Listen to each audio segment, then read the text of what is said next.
trails on this Hey, mountain. welcome back, everybody. We're in the afternoon session of October 21st. Our next agenda item is an action item. This is some notification postcards for individuals in areas of concern of floods after our wildland fire. Cindy, sounds like you're presenting this.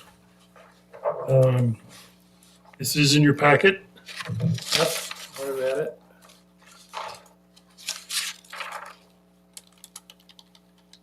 And well, I don't know if you even know the answer to this one. Maybe probably don't.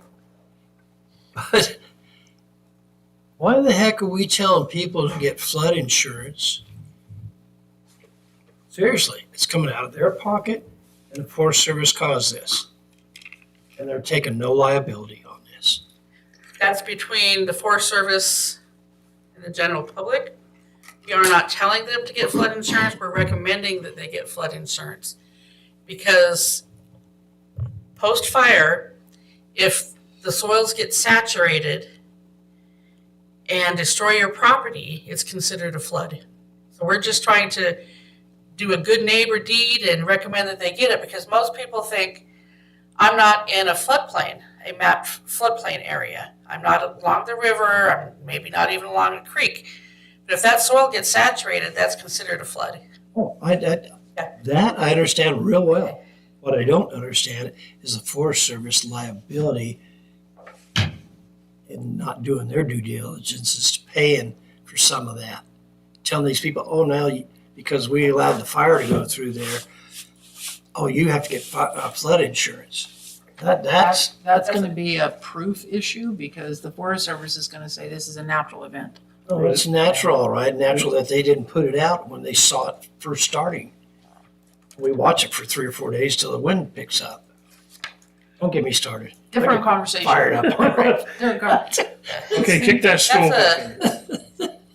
And then my questions on this, so I'd sent Juan an email and he hasn't responded yet, but I think we need some assistance from either the Bear team, the Bear Maps, Juan, on, after looking at the Bear Maps and seeing where the highest percentage was of total desecration to the soils and which drainages those are in, I think would make a determination of where we send this.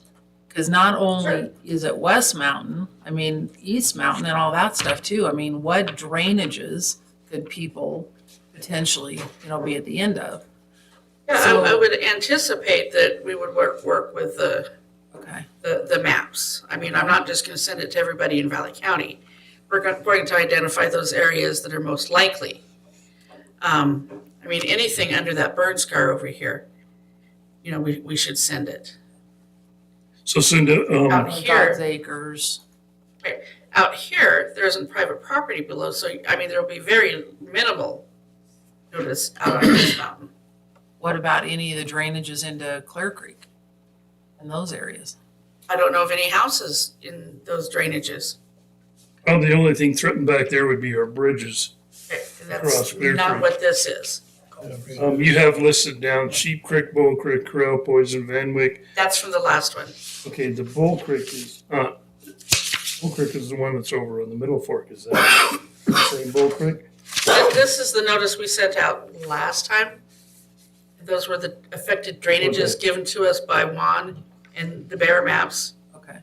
Okay. So no, this would be Revised. changed, revised to be current, and I don't want to spend a bunch of time on it if you don't want to do this. I don't want to go in and change all this stuff, huh? I think it's really important we do this. And I want to change up the messaging a lot, actually, because I'm not sure if I got this in the mail on a postcard, I think of another pretty picture, another whatever. I think we need to be very distinctive. Flooding after wildfire, I mean, something big and bold is going to catch their attention. I mean, Are you insured? are you insured for floods after fire? Something, and then go into the spiel on the other side. So I think we also need our Valley County seal on it so that they know that it's coming from Valley County and it's a legitimate deal. And I know this sounds crazy, but the photo is from the Payette National Forest. It says right on the bottom of the picture. I don't know if you have one from this fire. It builds credibility. This is what was given to us. This is from 2 years ago. And then how, do you remember, how did we pay for it? Which department did that come out of? Marketing board order. The board order claim for postage. Okay.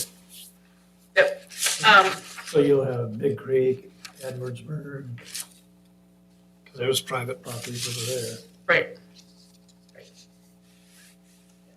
But we'll work with, Juan. There's supposed to be an after fire meeting here pretty quickly. I don't know. So I'll make sure you're on that email. So, and then I watched the Silver Jackets meeting last week, parts of it. Do you know who Silver Jackets are? Mm-mm. They're different representatives. It's Silver Jackets of Idaho and many states in the Northwest have it. And it's representatives from state and federal agencies like the Army Corps of Engineers and RCS, Tire with Department of Lands, just people that when a disaster happens, they have an action plan. It's called Silver Jackets. It's a lot of it I've learned through the floodplain process. So I did listen in on their discussion last week. And Susan Cleverly with Idaho Office of Emergency Management. She didn't send me what I'd asked for the priority 1 things that you can do.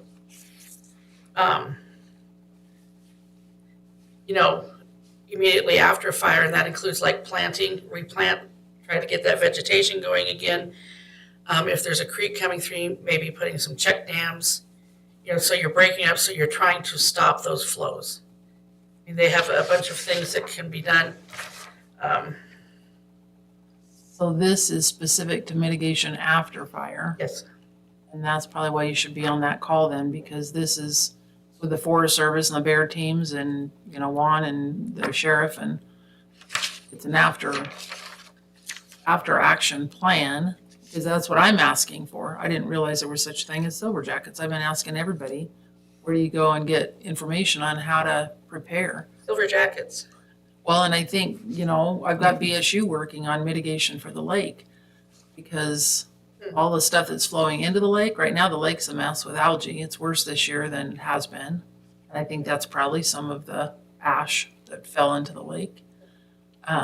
Plus, we had a very long, hot summer. Yeah. That really warmed that lake up. Yeah, with no rain, no cold. Yep. I didn't see Juan or anybody else on there, but Susan Cleverly, she's with the Idaho Office of Emergency Management. She was on there. The state floodplain manager, Pete Jackson. Who else did I recognize? Tire. So there is a There's a meeting group. first week of December that IOEM's putting on. And this year, the entire conversation is about water mitigation, how to prepare in emergencies for water. So, Yeah, that would be Susan. okay. Susan's on there. So she goes to all our floodplain stuff too. So Cindy, are you I know the Corps on there. you gonna redesign this and then come back for our approval, or you just want our approval right now to proceed? However you want it to. If you want to approve what we send out, that's fine. And you've got Mackenzie working on this with you, correct? Yes. As long as it goes through Mackenzie, we've given her the Well, approval for anything that goes out. I think Sherry makes an important point too, to put our logo on it so they know it's coming from the county. We might catch a little hell for that, but I still think it's appropriate. Otherwise, they don't even know who this is from. Why would we catch hell for that? Oh, So they'll say you're just wasting money on it. well, back here, I had identified that I was the contact person. Mm-hmm. But I think we just need to shorten a lot of this stuff so that it actually catches people's attention. Just raises their awareness as to what is available to them. Yeah, because who would think that I live on, the top of a mountain that I'm going to get flooded? Yeah, look at North Carolina right now. Okay, we're about out of time, so I'd entertain a motion to approve this. Go forward or not? Chairman, I would move that we approve the notification postcards to be sent out by Cinda, with planning and zoning, and with the use of Mackenzie, PR representative, for the flooded areas with wildfire concern. So is or my- for the wildfire areas that may have flooding concerns. So is Mackenzie gonna be the representative or me? I'm just saying, whatever goes out of here should go through her first. We need to make sure we're using the correct fonts and all that good stuff that represent the county, so. I mean, they can call you if your name's on it, that's fine. She's not gonna take those calls, she's just gonna approve the postcard. Is there a second? Oh, yeah, so I'll second. Can we get like a proof on your new design? You know I'll send it to you. You've got a motion to second to approve the concept of sending out postcards for individuals affected, could be affected by flooding from the forest fires this year. All in favor, please say aye. Aye. Aye. So Motion carries. here's the words I was looking for, the tools and techniques that I really want to highlight on this is reseed your ground cover, plant grass to prevent the spread of noxious weeds. I mean, it all ties right back into the county. Mulching, installing debris traps, modifying or removing culverts. So do you know, are they working on anything up here? I mean, are they working on a plan for this area? or- Silver jackets, I don't know. They're just, it was flooding after wildfire was the name of the webinar. I'm gonna reach out to Susan Cleverly. Who's responsible for, all the culverts? Larry might know better than all of us. That gets destroyed on those roads and stuff that are out there. Who's responsible for repairing all that? As far as I know, if there are culverts, they would be us, unless there are grants that you apply for. They had a whole list of grants that you can apply for. So after the Four Corners, Juan applied for emergency funds and received funding to go in and have the road department fix all the culverts over there that were identified. Was that's 700,000 it took 4 years to get? No, that was Stibnite, back out of Yellow Pine. This is what Dan was referencing. They have these funds, but now that we have another fire and it's gonna be a larger project, they're going to allow him to expand that reach. So there will be another grant.